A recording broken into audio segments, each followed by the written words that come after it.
Titulada Cartas de un Pastor. Así vamos a titular esta pequeña serie, Cartas de un Pastor. Y vaya a Primera de Pedro. Primera de Pedro, vamos a ir allí, abra esa maravillosa carta. Y vamos a leer desde el versículo 1 en adelante. Y el tema de la mañana de hoy es peregrinos en este mundo. A veces pensamos que estamos aquí en el mundo, pero se nos olvidan las frases de Jesús. Estamos en el mundo, pero no somos de este mundo. A veces nos asombramos de lo que sucede en esta tierra, en este mundo, como que si Dios no hubiese dado advertencias, como que si Él no hubiera aclarado acerca de lo porvenir, de lo que nos iba a suceder y de lo que está por pasar. De manera que estas cartas, o esta serie que hemos titulado Cartas de un Pastor, es eso realmente. Una carta de un pastor preocupado por un grupo de hermanos que estaban dispersados por todo el Ponto, Galacia, por todo lo que era o lo que es ahora la actual Turquía, pero en su momento formaba parte del Imperio Romano, y estos creyentes, por circunstancias ajenas a su voluntad, querían congregarse como estamos nosotros, querían reunirse como lo hacemos nosotros, querían tener la Biblia como tenemos nosotros, querían tener maestros y andar en plena libertad con una Biblia bajo el brazo, y no podían hacerlo. Ahora, ¿por qué no podían hacerlo? Por causa de la persecución, por causa de los enemigos de la cruz de Cristo, por causa de sus propios hermanos, los judíos, por causa de Roma, que era el imperio, que era lo que estaban reinando en el momento, y ellos tenían, por así decirlo, ideas muy distintas a lo de que este cristianismo recién nacido en Jerusalén estaba llevando a cabo. Por lo tanto, cuando usted va en contra de los demás lo quieren atropellar. En el mundo no existe tal cosa como algunos quieren hacernos creer de que existe la idea de que todos debemos ser tolerables, tolerantes. La pregunta es, ¿por qué cuando somos diferentes a otros nadie quiere tolerarnos? La gente nos dice a nosotros que debemos tolerar. Y con ese cuento estamos tolerando cualquier vagabundería que usted se pueda imaginar. Pero la pregunta es, cuando un cristiano dice algo que no es malo, que es moralmente correcto, si no lo quiere ver desde un sentido de la fe, véalo desde un sentido de individuo como ser humano que se quiere expresar y dice, no estoy a favor de que los niños estén recibiendo clases sobre esto. Ya entonces eres un retrógrado, eres un peligro, eres una persona impertinente, eres un peligro porque eres un fanático, y pare usted de contar. La realidad es que el mundo desde que existe está gobernado por los más fuertes. Está gobernado por aquellos que luchan y el que tiene más fuerza gana. Y dentro de aquel entonces, de lo que vamos a hablar en esta hora, los romanos eran la autoridad y eran el poder, por así decirlo, humanamente hablando. Sabemos que mayor es el que está en nosotros que el que está en el mundo. Pero ellos tenían la libertad y podían darse el atrevimiento de cometer actos atroces y nadie podía reclamar en ningún lado. Díganme ustedes dónde iban los cristianos a reclamar. A la Defensoría del Pueblo. ¿Iban los cristianos a poner una queja en algún tribunal? En ninguna parte. Salvo que fuera romano como Pablo. Cuando estaba siendo latigado dijo, se puede latigar a un ciudadano romano sin antes... Pero no todos podían decir soy ciudadano romano, como todo el mundo no puede decir tengo una nacionalidad tal, sino que bueno, nos toca a veces padecer por solamente tener una nacionalidad. Parece mentira, ¿no? Por simplemente ser ciudadano de tal sitio. Ahora, por ser ciudadano del cielo, usted padece y si no está padeciendo, pues irá a padecer más adelante. Pero lo que yo quiero es que usted vea que hay propósito en la palabra de Dios. Y el propósito es animarnos, amén. Vamos a leer entonces desde el versículo 1, y dice, Pedro, apóstol de Jesucristo a los expatriados de la dispersión en el Ponto, Galacia, Capadocia, Asia y Bitinia, elegidos según la presciencia de Dios Padre en santificación del Espíritu, para obedecer al Señor, para obedecer y ser rociados con la sangre de Jesucristo, gracia y paz os sean multiplicadas. Bendito el Dios y Padre de nuestro Señor Jesucristo, que según su grande misericordia nos hizo renacer para una esperanza viva por la resurrección de Jesucristo de los muertos, para una herencia incorruptible, incontaminada e inmarcesible, reservada en los cielos para vosotros, que sois guardados por el poder de Dios mediante la fe para alcanzar la salvación que está preparada para ser manifestada en el tiempo postrero, en lo cual vosotros os alegráis. Aunque ahora por un poco de tiempo, si es necesario, tengáis que ser afligidos en diversas pruebas, para que sometida a prueba vuestra fe, mucho más preciosa que el oro, el cual aunque perecedero, se prueba con fuego, sea hallada en alabanza y gloria y honra, cuando sea manifestado Jesucristo, a quien amáis sin haberle visto, en quien creyendo, aunque ahora no lo veáis, os alegráis con gozo inefable y glorioso, obteniendo el fin de vuestra fe, que es la salvación de vuestras almas. Vamos a dejarlo hasta aquí. El fin de vuestra fe. Padre, en esta hora te damos toda la gloria, toda la honra por cada uno de los presentes. Gracias porque tu palabra es viva, Señor, ella es verdad, y ella edifica, Señor, y ella consuela. Gracias porque, Padre, hasta el día de hoy has tenido misericordia de nosotros, Señor. Gracias porque es un privilegio y una bendición poder tener tu palabra en nuestras manos, Señor. Ayúdanos, Señor, y bendice nuestras vidas, Señor, con entendimiento y con sabiduría, Señor. Permite que no solamente entendamos, sino que pongamos por obra, Señor, y crezcamos y maduremos en la fe, Señor, y que sigamos entendiendo, Señor, que la idea es parecernos cada día más a ti, Señor. En el nombre de Jesús te damos gracias. Amén. Peregrinos en este mundo. ¿Cuántos de nosotros hemos dicho, bueno, estamos en este mundo, voy a trabajar, voy a hacer esto, y a veces estamos tan pegados a nuestro sistema de vida, estamos tan pegados a nuestras cosas, a nuestras posesiones, y estamos tan enfocados en eso que se nos olvida que somos peregrinos. Sí, muchas veces, si nosotros entendiéramos realmente lo que significa peregrino y que estamos de paso, tal vez muchas de las cosas por las que nos afanamos y nos angustiamos y nos afligimos dejarían de suceder. La idea es que usted entienda que tanto usted como yo somos peregrinos en esta tierra. Estamos de paso por este mundo. Y una de las razones por la cual el pueblo de Israel, Dios hizo que vivieran en tiendas, que vivieran en casitas de palma, que hicieran una pequeña tiendita de campaña y constantemente estaban rodándola, era para que tuvieran conciencia de que realmente ellos eran peregrinos y que no estaban fijos en un solo lugar.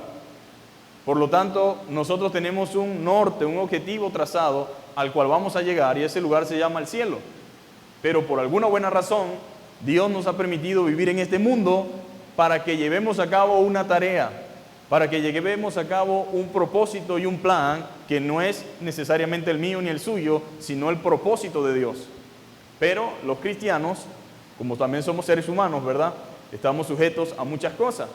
El problema aquí no es trabajar, comer, el problema aquí no es preocuparse por la salud, el problema aquí no es estar pendiente de lo que necesito, el problema aquí es hacer de eso nuestra vida y vivir única y exclusivamente para estas cosas.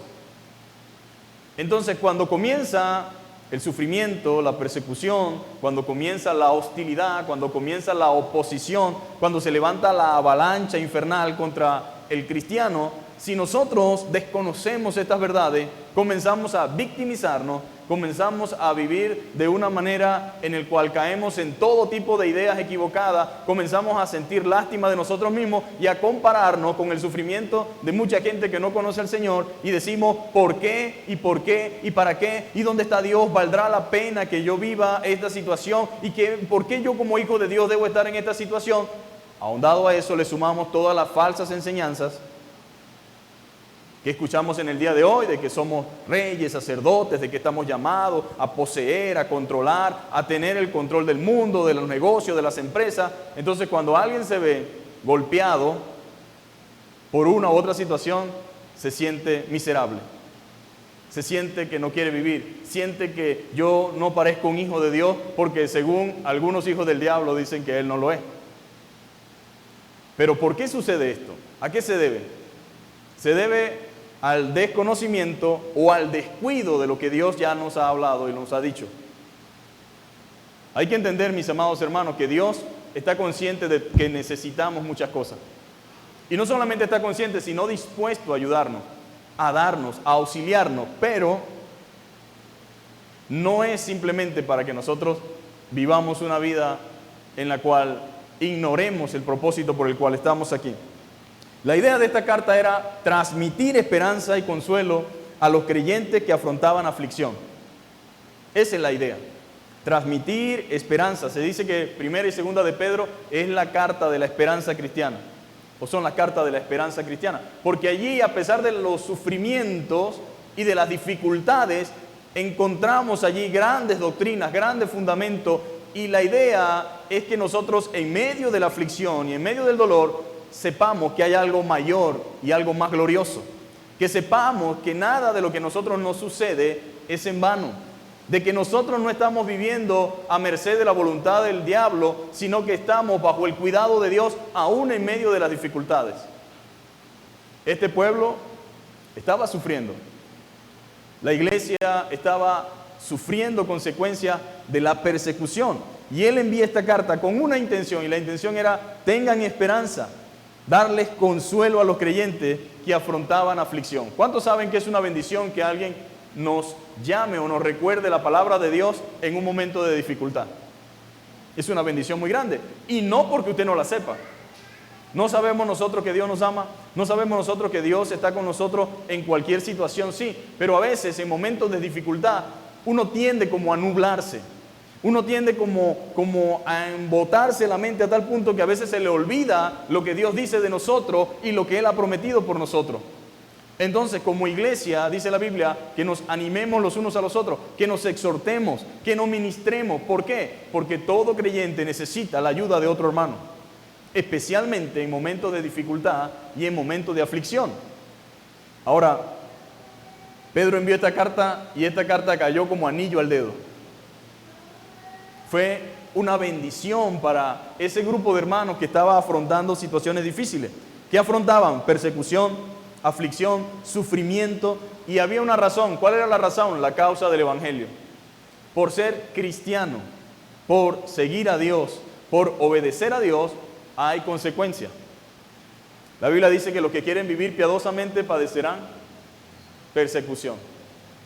Si usted es honesto, honrado y pone en práctica la palabra de Dios, mucha gente se incomodará con usted y le caerá mal a usted, no necesariamente porque esté haciendo algo o que atente contra su vida. Sencillamente el hecho de usted vivir de acuerdo a la voluntad de Dios ya me desagrada. ¿Y qué se cree este? Especialmente en los trabajos, especialmente en la universidad, especialmente en los círculos familiares.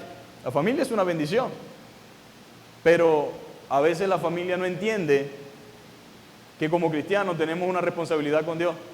Y cuando no los complacemos en lo que ellos quieren, entonces se ofenden. Un ejemplo, estos judíos, antes de ser cristianos, practicaban el judaísmo. Cuando se convierten a Cristo, dejan de hacer todo lo que antes hacían. ¿Y qué hizo la familia? Están desheredados, están botados, no tendrán trabajo, no tendrán herencia, y es más, aquí no van a vivir.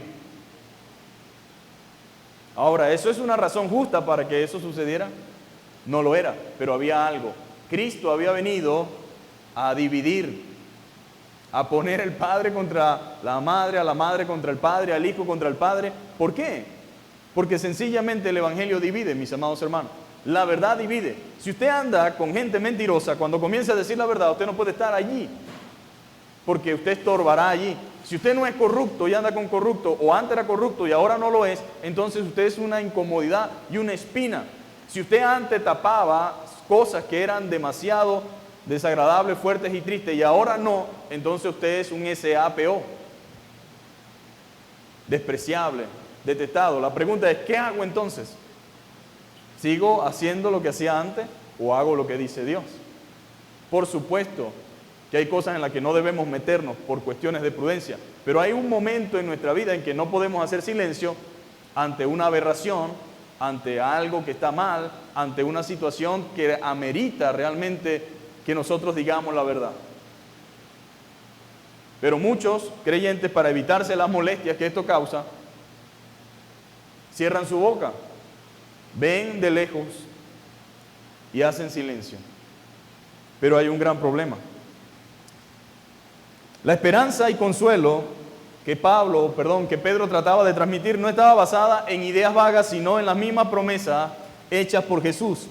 Pedro estaba ejerciendo la tarea que le fue asignada por el Señor, de apacentar sus corderos. ¿Recuerdan en San Juan capítulo 21, Verso 15, ya al final, después de la resurrección, Jesús se lleva a Pedro y sale a pasear con él. Le dice: Pedro, ¿tú me amas? Claro, Señor, yo te amo. Apacienta mis corderos. Pedro, ¿tú me amas? Claro, Señor, tú lo sabes. Apacienta mis corderos. Pedro, ¿tú me amas? Sí, Señor, yo lo sé. Se entristeció y se incomodó porque me lo preguntas como que si no te estoy diciendo la verdad, tú lo sabes. Entonces, apacienta mis corderos.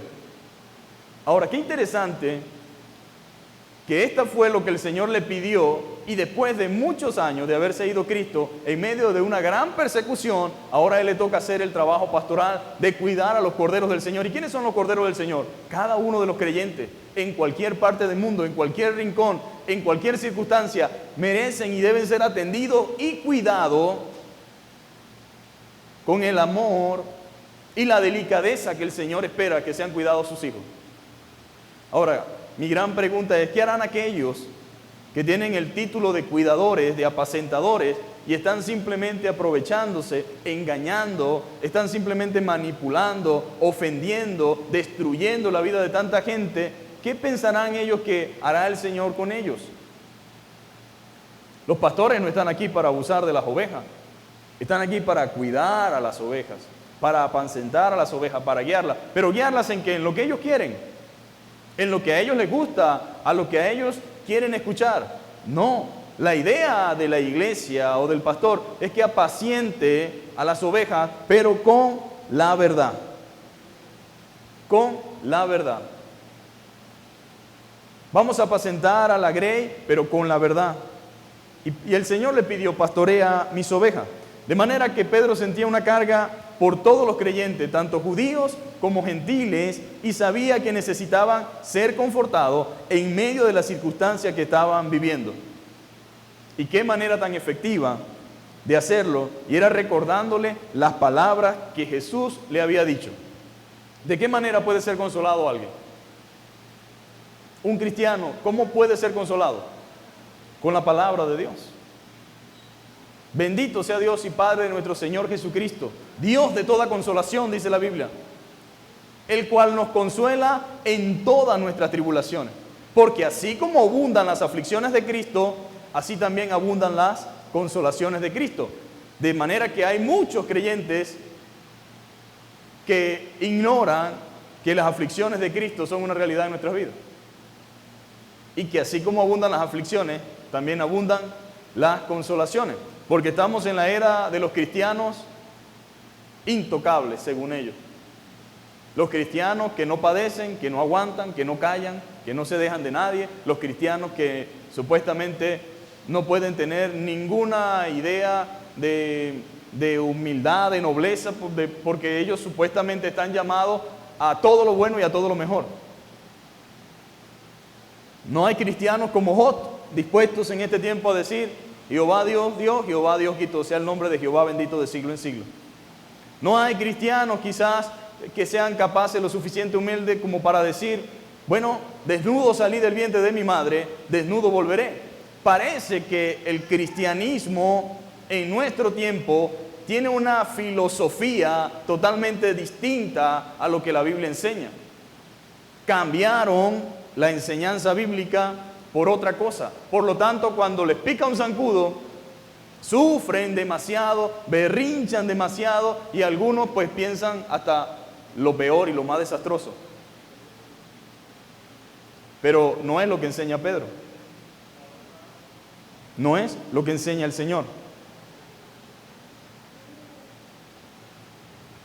Existen personas, para que puedan sentirse bien, ellos les gusta escuchar mentiras. Que le digan que todo está bien aunque todo está mal. Que le digan que le va a ir bien aunque el camino que lleva no puede ser posible. Hay gente que le gusta que le digan que Dios lo ama aun cuando está haciendo las cosas incorrectas. Pero el consejo de Pedro es otro, mi querido hermano. Pedro no recurre a la mentira sino a la verdad. Por ejemplo, aquí en Venezuela nos gusta que nos prometan cosas que van a venir, pero que no han llegado, pero la gente siente un aliciente, ¿no? Como, que nos digan algo, una palabra. Bueno, Pedro, en medio del desespero de los hermanos, de la persecución, les dio una palabra. Y la palabra era, es necesario que sean afligidos en diversas pruebas. Es necesario que persistan, que se mantengan, que cobren ánimo en el Señor y que piensen en lo que el Señor les ha prometido, porque, bueno, el Señor lo prometió. Ahora, no es que vamos a ser, mis queridos hermanos, unos cristianos que andamos por allí dándonos latigazos o llamando a la gente para que nos apedree. No, eso no hace falta, porque cuando usted comienza a vivir la vida que Dios espera de usted, usted empieza a tener problemas sin buscarlo. Ahora, si usted es un creyente simpático, maravilloso, al cual todo el mundo quiere tener cerca, con el cual todo el mundo se lleva bien, la pregunta es, ¿realmente seré yo un cristiano? Porque es raro que una persona cristiana ande con un delincuente y el delincuente le guste andar con él. Es raro que un cristiano ande con un estafador y el estafador no se queje de él. Es raro que usted trabaje con alguien que roba y le guste trabajar con usted. Porque si yo confronto al amigo, a lo mejor no voy a hablar con el jefe, pero sí le digo, mira, si yo estoy aquí no lo haga. Por lo menos mientras yo esté aquí no lo haga. Ya lo he visto en 2 oportunidades. Si lo vuelvo a ver, me estás obligando a ir a hablar con el jefe.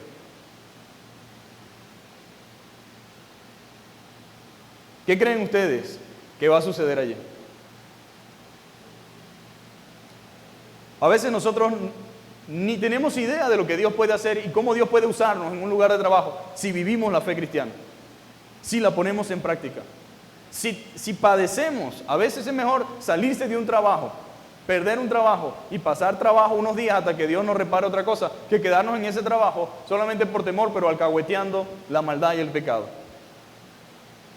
Y Pedro dice, con verdades a los hermanos lo que han de hacer y lo que ha de acontecer, pero no le dice mentira, sino la verdad. La verdad duele, dicen algunos. ¿No han escuchado ese dicho? Miénteme, miénteme, miénteme, pero no me digas la verdad. Engáñame, pero no me dejes. Eso no es amor. Eso no es algo genuino, eso es algo dañino, satánico, esclavizante, humillante, perturbante. Pero no me diga la verdad. No le digas porque se ofenden, porque se molestan. Déjalo que hagan lo que ellos quieran. No, Pedro no hizo eso. La verdad duele, pero la verdad sana, mis amados hermanos. La verdad sana, la verdad anima y reconforta. Solamente la verdad nos anima, solamente la verdad nos reconforta. No hay nada más motivador e inspirador que la verdad. No hay nada más inspirador, más motivador que la verdad. La verdad fortalece nuestro ser interior. Su ser interior es fortalecido por la verdad. Por eso necesitamos oír la verdad. Tu palabra es la verdad. Necesitamos escucharla. Nos da la capacidad de afrontar con valentía las circunstancias y nos mantiene enfocados en lo eterno y no en lo efímero.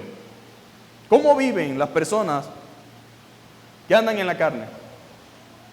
Las personas que no son expuestas a la verdad de Dios, que solamente vienen, reciben según una palabra.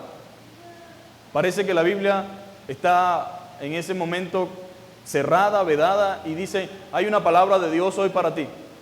¿Cuál es la palabra de Dios para ti hoy? ¿Por qué razón la gente tiene que venir bajo la inducción de que hay un milagro para ti hoy? O sea que si no hay un milagro yo no voy. Si no hay una palabra, pero cuando dicen una palabra no se refiere a arrepentimiento, no se refiere a un cambio, no se refiere a una necesidad de comenzar a hacer la cosa correcta, sino una palabra condicionada a lo que a mí me parece o yo creo. Entonces yo creo que todos los domingos hay una palabra de Dios. Lo que no estoy seguro es si eso es realmente lo que yo quiero escuchar. Pero aunque no lo quiera escuchar, es lo que necesito. No siempre lo que yo quiero es lo que me hace falta. A veces me hace falta lo que no quiero. Y ahí entonces es el inicio de muchas cosas. Entonces Pedro les habla con claridad, con transparencia. Durante este periodo la iglesia estaba envuelta en una gran persecución. El mundo no es nuestro hogar, mi amado hermano. Por eso el mundo nos aborrece, dijo Jesús. Si fueras del mundo, el mundo os amaría. Pero porque no soy del mundo, el mundo os aborrece. Es lo que dice Jesús en San Juan 15. Es muy difícil, mi amado hermano, ser cristiano popular, ser un cristiano amado y a la misma vez ser fiel al Señor. Usted no ve que la gente que más se sigue no es la que predica la palabra.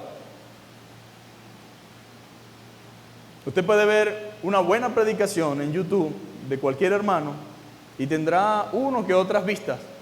Y podrá haber un tipo que quizás da un discurso, pero que no tiene nada que ver con la Biblia, y tiene millones de vistas y visualizaciones. Ahora, eso dice mucho, ¿no? Dice mucho de dónde está el corazón nuestro, de lo que hay en nuestro ser y en nuestra mente.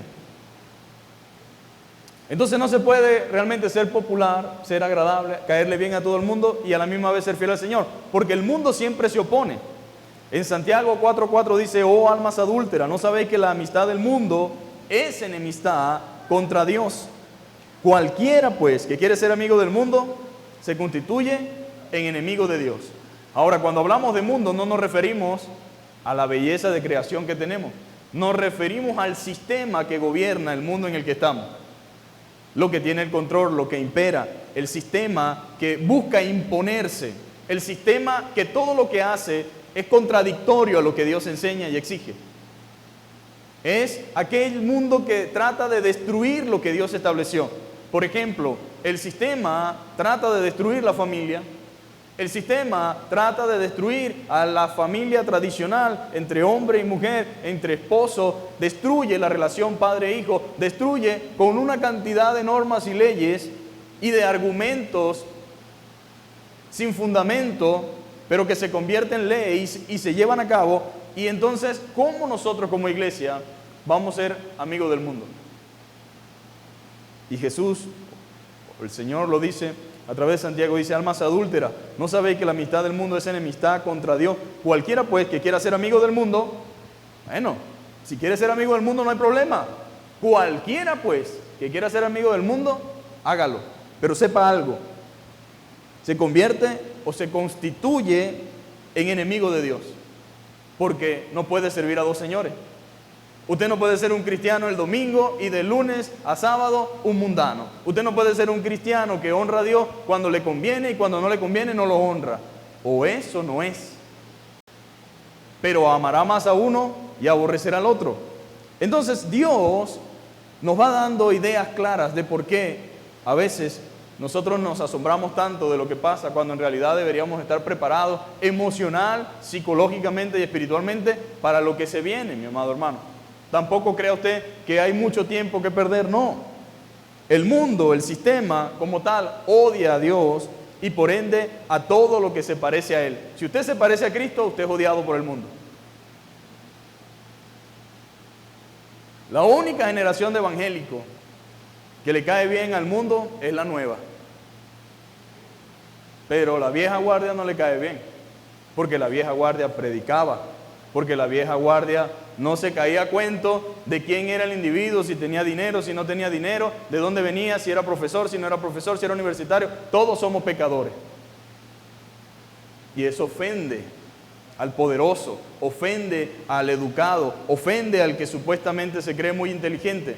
No es así que la Biblia dice en 1 de Corintios, en 2, que realmente la cruz de Cristo es locura y ofende. A los eruditos y a los sabios les ofende, pero es el discurso que la iglesia maneja. De manera que esta generación es la única ilusa que cree que para ganar alma debemos ser como el mundo. No, tú sabes, para ganar a la gente, para ganar a fulano, para ganar al otro. No me imagino a Pedro diseñando cada estrategia para ganar a judíos, a gentiles, a los ricos, los pobres, los clase media, los jóvenes, los adultos. Todos necesitamos un mismo mensaje. Puede hacerlo de maneras distintas, en lugares distintos, pero el mensaje es el mismo. Pero la generación ilusa piensa que debemos ser como el mundo para ganarlos. Según San Juan, 1 de Juan 2:15 al 17, dice: no améis al mundo ni las cosas que están en el mundo.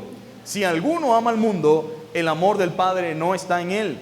Porque todo lo que hay en el mundo, los deseos de la carne, los deseos de los ojos y la vanagloria de la vida no proviene del Padre, sino del mundo. Y a veces me pregunto, ¿cómo es posible que haya tantos cristianos que tienen las mismas aspiraciones, los mismos deseos que cualquiera que no conoce a Cristo?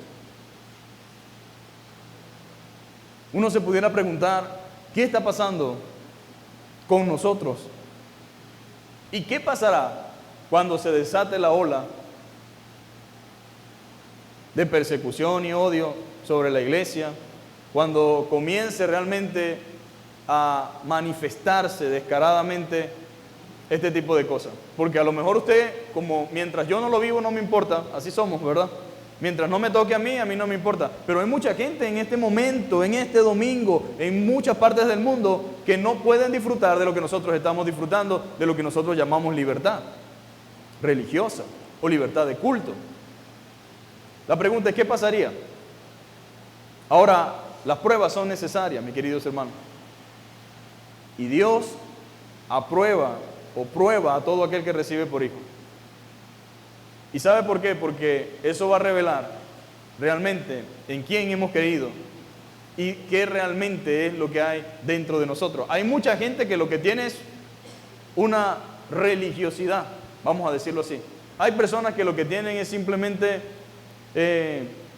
un estado, lo que yo llamo es, no hay un arrepentimiento realmente en su corazón, sino que tienen un remordimiento por algo que hicieron. Y sí, usted lo va a ver andando, caminando, involucrándose, participando, haciendo esto, haciendo aquello, pero cuando venga lo inevitable, que es el proceso de prueba, tú dices que eres oro, ¿es de oro la cadena? Está bien, hermano, no hay problema, vamos a hacer una prueba, yo te la compro. Y cuando la cadena es de oro, ¿qué sucede?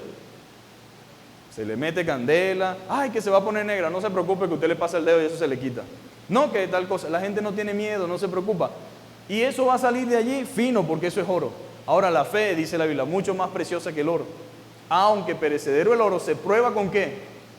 Con fuego, para luego entonces sea hallada en gloria y alabanza. Ahora, el cristiano necesita ser probado para darse cuenta si realmente es oro, fantasía o alfil.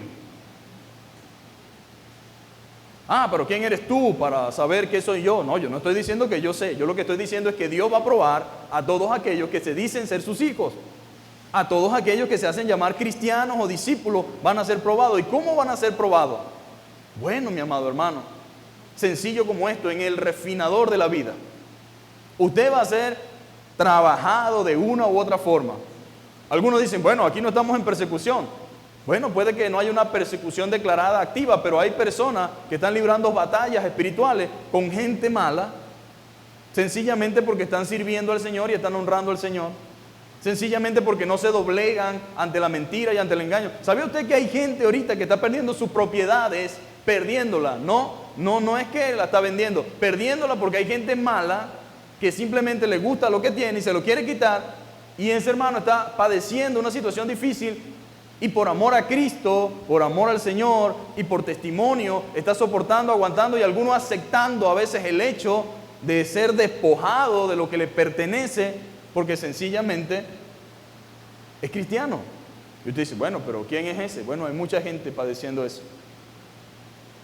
Hay otros que están padeciendo de otra manera, sufriendo la calumnia, la mentira, el engaño, el señalamiento, incluso en problemas legales sin razón de ser.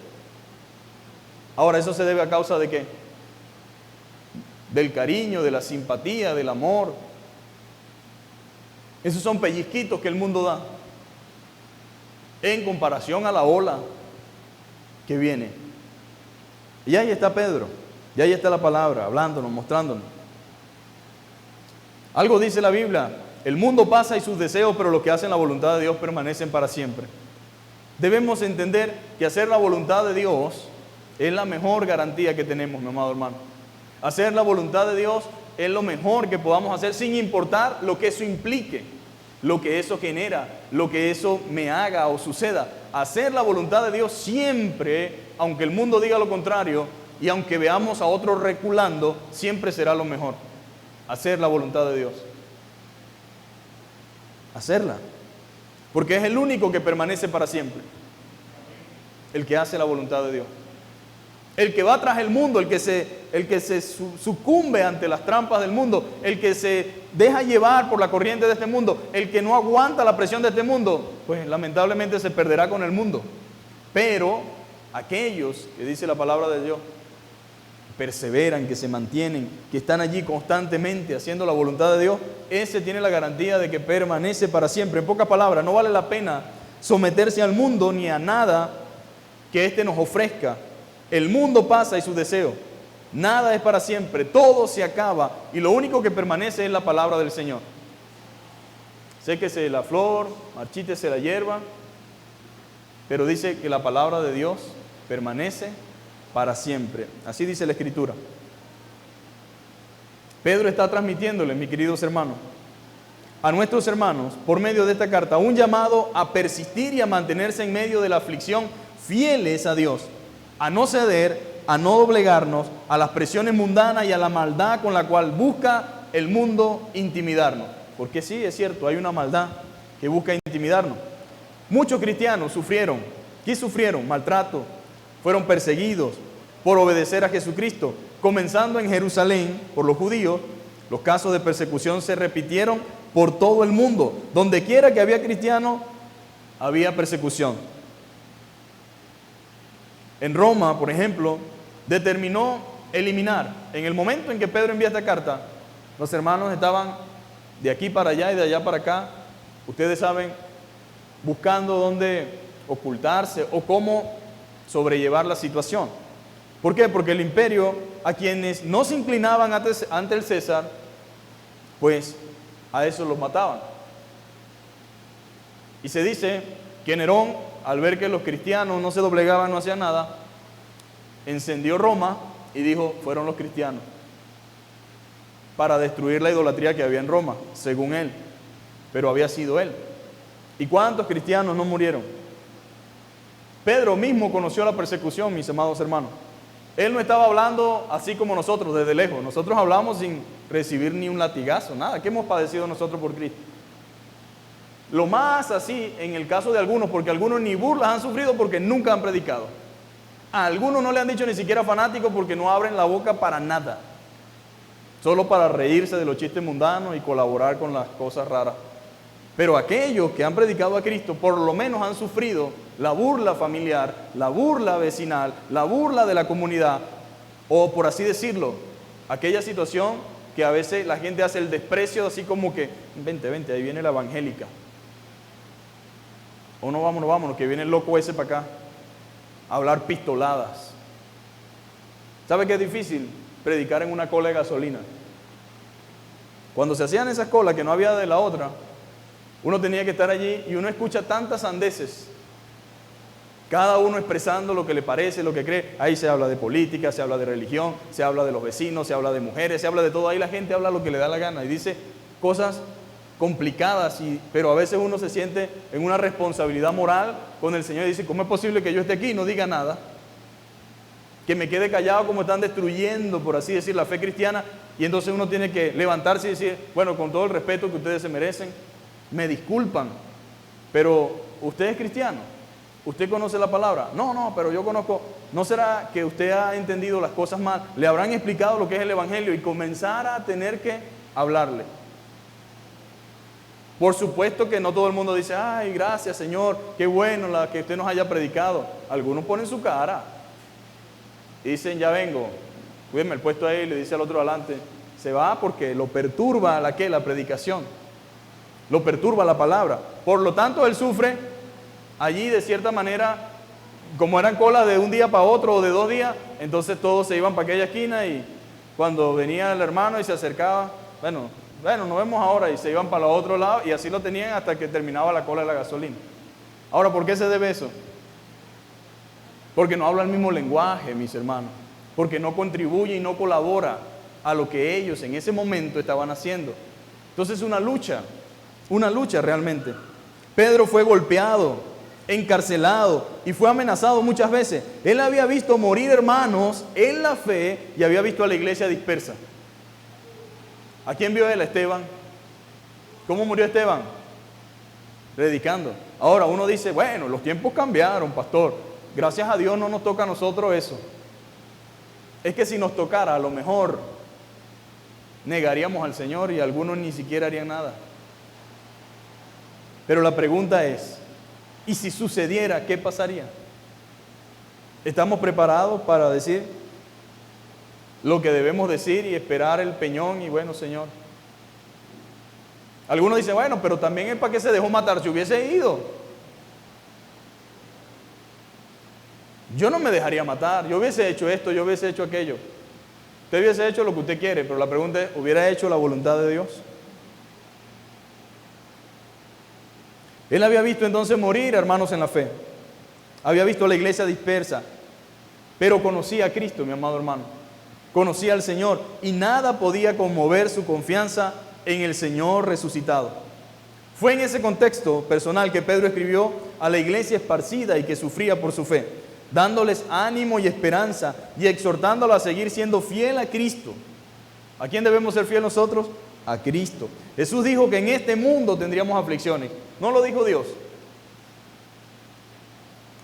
Porque la gente a veces piensa que Dios llegó y agarró a la gente y la metió en un sitio y les habló muy bonito. No, les dijo muchas cosas.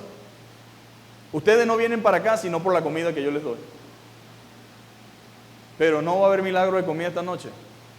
No, si es así no vamos. En otra oportunidad los discípulos mismos dijeron, Señor, pero es que eso es muy duro, eso es bien complicado. ¿Se quieren ir ustedes también? Entonces salió Pedro, el salido. Señor, ¿a quién iremos? Si solamente tú tienes palabra de vida eterna. ¿Se da cuenta? Nosotros sabemos que esto no es manguangua. Sabemos que aquí hay muchas situaciones. Pero ¿a dónde iremos, mi amado hermano? Si solamente el Señor tiene palabra de vida. ¿A dónde vamos a salir nosotros a meternos? ¿En una religioncita por allí? Meternos en lo que anda ahorita la gente, metido en pensamientos, en ideas, en filosofía, en cuanta mentira existe, porque la pandemia desató una ola de mentira impresionante, porque ahora todo el mundo se pone frente a una cámara y dice pistolada, pero tiene seguidores. Tiene seguidores. Entonces, ¿qué nos dice esto, mi amado hermano? El problema no es en sí que la gente no cree, porque la gente cree hasta en piedritas pintadas. Si usted dice que esta es la religión de las piedras pintadas y comienza a dar un buen discurso y se viste bien fino y se viste bien chévere y tiene una buena cámara y le sale una buena voz, ahí tendrá usted gente suscrita a su canal siguiendo sus mentiras de piedritas pintadas. Hay ahorita hasta babalaos en Facebook Live hablando sobre el santerismo y todo lo que implica gratuitamente y la gente se mete. O sea que la gente cree, pero quiere creer lo que le da la gana, a su manera, a su forma. Y Pedro dice, no, mi amado hermano, nosotros no. Tenemos que creer lo que la Biblia dice y esperar lo que Dios dice. Entonces, como los evangélicos se están quedando solos, claro, ¿por qué se están quedando solos los evangélicos? Claro, porque tenemos que actualizarnos, dicen. No podemos seguir con el mismo discursito ese de, no, nosotros tenemos que decirle cosas a la gente que ellos quieran escuchar. Necesitamos actualizar la iglesia, necesitamos actualizar los discursos. Ahora la pregunta es, ¿qué queremos nosotros? Porque si lo que estamos buscando es simplemente llenar la casa, llenar la iglesia y abarrotar la iglesia de gente, eso es muy fácil de hacerlo. Lo difícil es mantenerla por lo menos con un promedio escuchando la verdad, con un grupo. Porque a fin de cuentas, la pregunta del Señor no va a ser, ¿lograste todo lo que quisiste? Había muchísima gente ahí, me contento contigo, lo cual no quiere decir que sea malo que haya bastante gente, pero me refiero que haya bastante gente es una bendición, pero nunca comprometiendo el mensaje, nunca comprometiendo la verdad, sino persistiendo en lo que el Señor dice en su palabra y que se llene lo que se tenga que llenar, pero no comprometiendo el mensaje. El problema es que como no nos estamos llenando, entonces decimos, ay, ¿qué hacemos? Y empieza el desespero de los líderes y de los pastores. Algunos entonces votan al pastor porque predicaba la palabra, porque quieren uno que en verdad llene. Pero ¿y cómo hacemos si la gente no le gusta oír la verdad? Entonces, no, bueno, vamos a votar al pastor porque yo creo que el problema es el pastor. Vamos a traer un nuevo pastor y ese pastor va a ganar alma. Y entonces, si hoy sale la ola tal, él se monta en esa. Si entonces mañana sale la otra ola, él se monta en esa. Y anda en cualquier ola que salga con tal de, supuestamente, mantenernos. La idea es ser fiel al Señor, mi querido hermano. En el mundo tendrán aflicciones. ¿Quiénes? Los cristianos. Por supuesto, el que no es cristiano, viva la pepa. chévere, la vida le sonríe porque el diablo lo tiene engañado en su mundo, ¿no? Y aunque eso es realmente una teoría, porque realmente nadie, cristiano o no cristiano, todo el mundo pasa trabajo. El problema es con quién lo pasa, con el diablo o con Dios. Pero la gente pasa trabajo fuera. Sin Cristo se pasa trabajo. Los que estamos aquí sabemos el trabajo que se pasa sin el Señor, cómo se vive. Pero el mundo a veces piensa y cree que realmente no necesitan a Dios, según. En este mundo tendríamos aflicciones. Estas cosas os he hablado para que en mí tengan paz. O sea, les va a pasar esto, pero con calma, paciencia, paz. Estén tranquilos, confíen en lo que les he dicho. En el mundo tendrán aflicción, pero confía, yo he vencido al mundo. Y en San Juan dice, y esta es la victoria que vence al mundo. Y dice, nuestra fe. Nuestra confianza en Dios es realmente lo que vence al mundo, al sistema, a toda la maldad, a toda la opresión, a todo lo que existe. Es nuestra confianza en Dios. Nada de lo que acontezca era nuevo, mi amado hermano, para los discípulos. Todo había sido anunciado con anticipación. Cristo preparó a sus discípulos con la verdad. Estas cosas os he hablado, dijo, para que no tengáis tropiezo, para que no nos escandalicemos. A Pedro le dijo, Pedro, ¿cuántas veces he orado al Señor por ti? He orado por ti porque el diablo te ha pedido, ¿para qué? Para zarandearte. Ahora nosotros pensamos que no, que el diablo está dándonos besitos y que Él está muy contento con lo que nosotros estamos haciendo por el Señor. Y pensamos que Él no tiene un retrato allí. ¡Ay, qué bueno es! No, mi hermano. Él está todo el tiempo buscando la manera y la forma de sacarnos de circulación espiritual, del ministerio, de la obra, de la responsabilidad cristiana. ¿Qué estaba haciendo Job? Lo recto delante de Dios. ¿Y qué dijo? No, claro, si así de chévere le va, métele la mano para que tú veas, comienza y ya verás si no te maldecirá. Ese es el trabajo de Él. Y muchos de nosotros ignoramos las maquinaciones del diablo. Pablo dice, no ignoremos las maquinaciones del diablo. El diablo trabaja y trabaja a veces dentro de la iglesia, trabaja en la familia, trabaja en los hogares, trabaja en el trabajo. Él no descansa. Pero los cristianos de ahora, en vez de ser espirituales, son intelectuales. El intelectualismo no es malo, pero si el intelectual no está acompañado de lo espiritual, es un desastre. Es mejor que se quede sin conocimiento. Y lo que tenemos es una bandada de gente lleno de conocimiento, pero sin dirección del Espíritu Santo, sin sabiduría, haciendo daño, destruyendo iglesias, dañando gente, dañando familia y desmotivando a creyentes. Entonces el diablo nos pide para zarandearnos. Al diablo no le importa cuánto usted sabe. Si es por conocimiento, él sabe más que usted y más que yo. De Biblia, no estoy hablando de lo demás que sabe, nada más de Biblia. El problema, mi amado hermano, es que si usted no ora, si yo no oro, si no estamos en las cosas que nos corresponde estar, entonces somos presa fácil. Acuérdense que la idea aquí no es que nosotros solamente hablemos de la palabra. La palabra tiene un lugar preeminente en nuestra vida, pero tiene que ir acompañado de oración. Oración sin palabra es una locura. Pero Biblia sin oración es peor aún. Les he dicho estas cosas para que no tengan tropiezo. Os expulsarán de la sinagoga, y aún viene la hora cuando cualquiera que os mate pensará que rinde servicio a Dios. Matamos a un cristiano, matamos a un evangélico. Ay, bueno, el Señor nos va a bendecir mucho por eso, pensarían algunos, dice el Señor. Y harán esto porque no conocen al Padre, ni a mí me conocen. Mas os he dicho estas cosas para que cuando llegue la hora, ¿qué deben hacer los cristianos cuando llegue la hora? Os acordéis de que ya los había dicho. En San Juan 16, verso del 1 al 4. Pedro está diciéndole a esta gente, a estos hermanos, que lo que están viviendo, que lo que están sufriendo, se había dicho por el Señor. Había sido anunciado. Pedro fue discípulo de Cristo. Él sabía lo que estaba pasando y estaba tratando de transmitirle a estos creyentes paz. Tengan confianza, descansen en las promesas de Dios y alaben a Dios. Pero este no es el tiempo, según nosotros, de alabar a Dios. Los creyentes de este tiempo no alaban a Dios por este tipo de cosas. No, pero Pedro sí. Vivimos en un tiempo donde constantemente estamos bombardeados por ideas vagas sobre la vida. Miles de gurús Andan promoviendo vidas espectaculares lejos de la necesidad y del dolor. Tenemos la iglesia con enseñanzas erróneas que dicen que porque somos cristianos no podemos pasar por circunstancias adversas, dolor o enfermedad. ¿Hasta dónde hemos llegado? Revísate, ¿por qué estás así? Te está llevando el diablo. Mira cómo está esa miseria que cargas encima. Ahora, mi pregunta es, ¿qué miseria o en qué pecado andaba Pablo con su enfermedad en los ojos? ¿O qué tan mal andaba Pedro, que tenía que estar llevando azotes, preso, perseguido? ¿O qué tan mal estaba la iglesia primitiva, que no tenía oportunidad de andar libremente o comerse un bocado al aire libre, sino que tenía que estar siempre ocultándose? Por supuesto que los cristianos se enferman.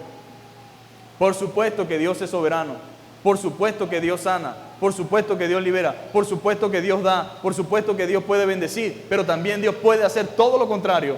Porque sencillamente es su voluntad. Porque sencillamente Él te conoce. Él me conoce. Y sabe que a veces es necesario recibir o estar en una constante circunstancia para que nosotros podamos estar dependientes de Él. Ahora, para nadie es un secreto que mucha gente le hace mal ciertas cosas. Y usted dirá, bueno, pero claro, Dios es Padre, mi amado hermano. Él conoce a sus hijos y Él al que ama disciplina y corrige a todo aquel que recibe por hijo. Él no pasa por alto la disciplina. Y el dolor y el sufrimiento al cual tanto le huimos, a veces es necesario. Que no quiero es otra cosa, pero que lo necesito es otra realidad. Entonces algunos cristianos dicen que no podemos pasar por circunstancias adversas, que no puede haber dolor en nosotros ni enfermedad. En pocas palabras, ellos venden una imagen happy, feliz, todo es un gozo, una felicidad. Ahora, el gozo que ellos mencionan no es el mismo gozo de la Biblia. El gozo permanece aún en medio del dolor y el sufrimiento. La felicidad, la alegría es circunstancial, pero el cristiano vive en gozo aún en medio del dolor. ¿Y por qué se goza? Por lo que Cristo ha hecho y por lo que Cristo dice, no por lo que está sucediendo en su entorno o en su alrededor. Estamos en la era de la negación de la realidad. Los problemas no existen, según muchos hermanos. Eso no existe, eso está en tu mente. Decláralo, dilo, proclámalo. Lo único que usted y yo podemos declarar es la palabra de Dios. Pero no somos Connie Méndez, mi amado hermano, para andar declarando cuantas cosas queramos nosotros declarar. El poder de la mente. No, porque lo que tú tienes en la mente, eso es. Nuestra vida, mi amado hermano, nuestra vida, su vida, mi vida, está en las manos del Señor. Y nosotros recibiremos o no recibiremos lo que el Señor permita. Y estamos agradecidos y contentos con lo que el Señor dé. Nosotros no necesitamos, mi amado hermano, andar en esas ideas erróneas, andar por allí como un chamán, como un brujo. No. El Señor es nuestro ayudador, nuestro guardador, nuestro proveedor, nuestro sustentador. Él es Jehová Rafa, Él es el Dios de toda carne, no hay nada difícil para Él, pero nuestra vida está sujeta a su voluntad. Los cristianos sabemos que a los que amamos a Dios, todas las cosas le ayudan a bien. Y cuando dice todas las cosas, es todas las cosas, mi querido hermano. Hay propósito detrás de cada circunstancia que acontece a los hijos de Dios. Nada es en vano, aún los males que nos vienen por causa del Evangelio. Dios los usa para fortalecer nuestra fe. ¿No es así? ¿De cuántas no hemos salido nosotros? ¿Cuántas cosas no hemos vivido? Y después que pasan, al momento lloramos, como todo, pero después decimos, gloria a Dios, el Señor fue bueno. El Señor me permitió vivir esto y mira que aprendí, crecí, mira cómo Dios en ese tiempo me permitió tal cosa y cómo entendí lo que antes no había entendido, pero todo gracias a la manera en que Dios obra. Hay propósito. Ciertamente no queremos sufrir, pero el sufrimiento muchas veces nos lleva a darnos cuenta de nuestra fragilidad. Somos frágiles, hermano. El sufrimiento nos revela nuestra fragilidad y nuestra necesidad de Dios, aunque a veces somos altaneros e independientes. Pero necesitamos de Dios. Bendita sea la enfermedad que me llevó a rendirme al Salvador. Bendito el dolor que me llevó a conocer al Sanador. Bendita la tristeza que me llevó a la fuente del gozo. Y bendita la muerte que me lleva a la eternidad. Cosas que la gente odia y no quiere son las cosas que Dios usa para darnos vida eterna y salvación y perdón. Muchas veces, en medio del dolor, conocimos al Señor. Algunos en medio de la enfermedad experimentaron la misericordia de Dios. Otros realmente en medio de la tristeza conocieron la fuente de gozo. Y otros en medio de la muerte pues tienen acceso a la eternidad, porque el creyente realmente no debe tenerle miedo a la muerte, aunque no anhela morirse. Pero ¿qué hubiese pasado si no experimentamos esto? Nada es al azar, mi querido hermano. Nada.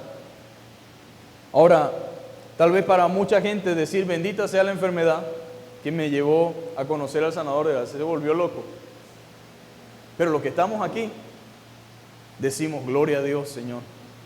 Gloria a Dios por esto, gloria a Dios por aquello. O sea que ustedes dan gloria a Dios porque vivieron ese momento tan difícil. Sí, por ese momento tan difícil le damos gloria a Dios. Porque de oídas te habíamos oído, mas ahora verdaderamente te conocemos. Ya no nos lo contaron, ya lo experimentamos. Eso lo dijo Job. Su conocimiento de Dios era una cosa maravillosa y sorprendente. Pero con todo y eso, hasta que no experimentó lo que vivió, no conocía al Dios de la manera tan profunda como lo hizo después. Suena extraño entonces, pero la persecución y el sufrimiento son un regalo, porque deshacen las falsas esperanzas y las distracciones como un fuego purificador que nos recuerda que nuestro verdadero hogar y nuestra verdadera esperanza no están en este mundo. Porque miren lo que yo a veces digo, cómo se pasa trabajo en este mundo y cuán apegados estamos a este mundo. Imagínate que este mundo nos tratara bonito. La gente enferma, no, pero no se quiere morir. Mira que las miserias, que la necesidad, que la pobreza, pero tampoco se quiere morir. Lo cual nos dice a nosotros claramente, mi amado hermano,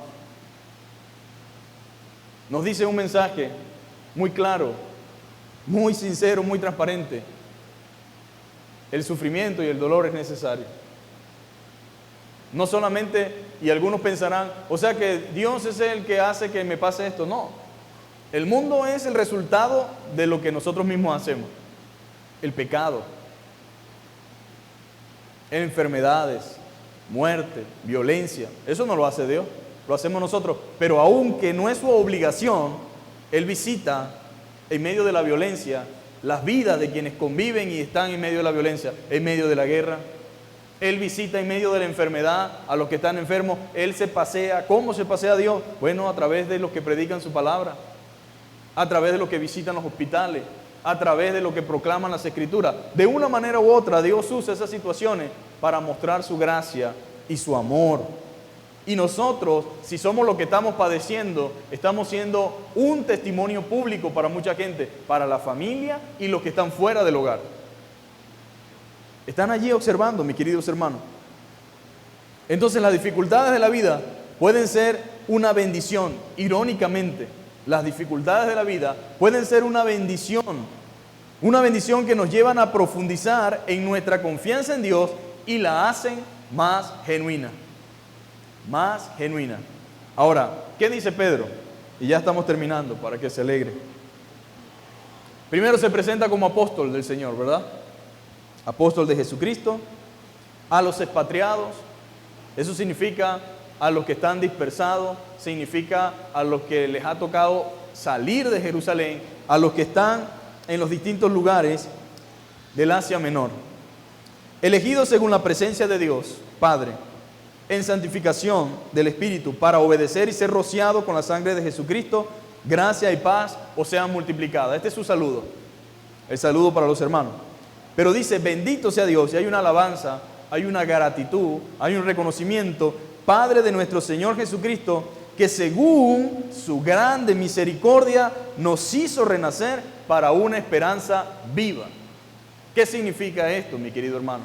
Nosotros no creemos en cuentos ni en mentiras. Creemos en una esperanza viva, en una esperanza verdadera. Nosotros no tenemos una esperanza ficticia o una mentira. Hay mucha gente con una esperanza que no existe. Nosotros tenemos una esperanza viva, una esperanza no solamente viva en un sentido espiritual, sino también tangible. Se puede palpar, se puede tocar, por ahora por fe, pero la tenemos. La vamos a ver, la vamos a tocar porque fiel es el que promete. Dice, según su misericordia nos hizo renacer, nos hizo nacer de nuevo. Según su misericordia. Nacemos de nuevo por la misericordia de Dios. Y luego dice, para una esperanza viva, por la resurrección de Jesucristo de los muertos, para una herencia. Y aquí está lo que usted y yo debemos pensar. En medio del sufrimiento, en medio del dolor, en medio de las dificultades, en medio de las vicisitudes de la vida, no se enfoque en el mundo ni en quienes le están agrediendo por medio del mundo, sino enfóquese en el Señor y acuérdese de lo que Él ha dicho. Pedro le está animando a los hermanos y les dice, bendito el Dios y Padre nuestro Señor Jesucristo. Después al final, al inicio del 4 dice, porque nos ha dado una herencia incorruptible. Eso significa que no se daña. Dios nos ha dado una herencia incorruptible y luego dice, incontaminada, inmarcesible, reservada en los cielos. ¿Para quiénes? Para vosotros, para usted y para mí. Sí, estamos pasando situaciones, pero acuérdate, tenemos una herencia. Tenemos una herencia, somos peregrinos, somos forasteros, estamos de paso. Luego continúa diciendo lo siguiente, que sois guardados por el poder de Dios mediante la fe para alcanzar la salvación que está preparada para ser manifestada en el tiempo postrero, en los días por venir. Somos salvos, pero la manifestación con la venida de nuestro Señor. Y luego dice, para que sometida a prueba vuestra fe, el 6, en lo cual vosotros os alegráis, aunque ahora, por un poco de tiempo. Y esto me llama la atención porque ciertamente la aflicción y la prueba vienen, pero no son eternas. Por un poco de tiempo. Hay propósito, hay un tiempo determinado. Y él quería animar a los hermanos que estaban sufriendo la persecución, diciéndole, por un poco de tiempo, ustedes ahorita puede que estén experimentando esto, puede que estén sufriendo. Si es necesario, es posible que tengan que ser afligidos en diversas pruebas. No es que porque pasamos una ya no vamos a pasar más. Diversas pruebas. Pero hay un propósito maravilloso, aunque la intención del Señor no es esa. Las circunstancias en el mundo en que vivimos nos llevan a esto, pero aún detrás de todo eso dice, para que sometida a prueba vuestra fe, nuestra confianza en Dios sea sometida a prueba, mucho más preciosa que el oro, el cual aunque perecedero, se prueba con fuego, sea hallada en alabanza y gloria y honra cuando sea manifestado Jesucristo. Ahora, gloria a Dios por las aflicciones, gloria a Dios por las pruebas y gloria a Dios porque a veces cada situación y experiencia que vivimos nos transmite o nos dice, necesitamos más del Señor. Ciertas situaciones nos dicen, debes orar más. Ciertas situaciones nos dicen, debes buscar más al Señor. Ahora, yo sé que muchos de nosotros tal vez están afrontando ahorita situaciones, cada uno de manera diferente, de manera individual, algunos de manera colectiva, algunos de manera familiar, están afrontando situaciones. Pero el consejo del Señor es, manténganse firmes, alaben a Dios. Primero, por la salvación de nuestras almas. Alábenlo porque nos ha dado la salvación de nuestras almas, hemos nacido de nuevo. Segundo, somos privilegiados de haber sido elegidos por el Señor para ser su pueblo. Y tenemos el privilegio de que el sacrificio de Cristo ha sido aplicado a nosotros. A tal punto, mis amados hermanos, que hemos podido tener salvación y vida eterna. Y ahora, a lo mejor vamos a ser afligidos en diversas pruebas. Pero acuérdense, tenemos una herencia en los cielos. Tenemos un lugar reservado para cada uno de nosotros. Qué bueno es eso, ¿no? No es compartida, es personal. Cada uno tiene su parte allí. Y no se corrompe, no se marchita, no se mancha. Ese lugar está allí reservado para cada uno de nosotros. Y qué maravilloso porque él termina diciendo que la idea es que nuestra fe sea sometida a prueba. Yo sé que tal vez para nosotros las circunstancias difíciles nos generan temor, pero el Señor ha prometido estar con nosotros en cada etapa de nuestra vida. Y algo maravilloso es el Salmo 23, porque siempre nos concentramos en los primeros textos que dicen: es mi pastor y nada me faltará. Pero aún en el valle de sombra de muerte, y es lo que yo más resalto del Salmo, tú estarás conmigo. Lo cual indica que Dios nunca, ni en medio de las pruebas, ni en medio de las tribulaciones, ni en medio de las dificultades, ni en medio de las enfermedades nos deja solo. Él está allí para animarnos, para ayudarnos, para consolarnos. El mismo Cristo experimentó la visitación de un ángel para fortalecerle. Pablo en distintas oportunidades experimentó la visitación de un ángel para fortalecerle, para animarle. Y nosotros, mis queridos hermanos, necesitamos pasar por todas estas dificultades, las que el Señor considere necesarias, con tal de lograr en nosotros el fin que se ha propuesto llevar a cabo. Amén. Vamos a dejarlo hasta aquí. La semana que viene continuamos. Entonces estamos en la serie Las cartas de un pastor. Tome en cuenta de que es para cada uno de nosotros esa carta. Y que yo la necesito y usted la necesita, como iglesia la necesitamos.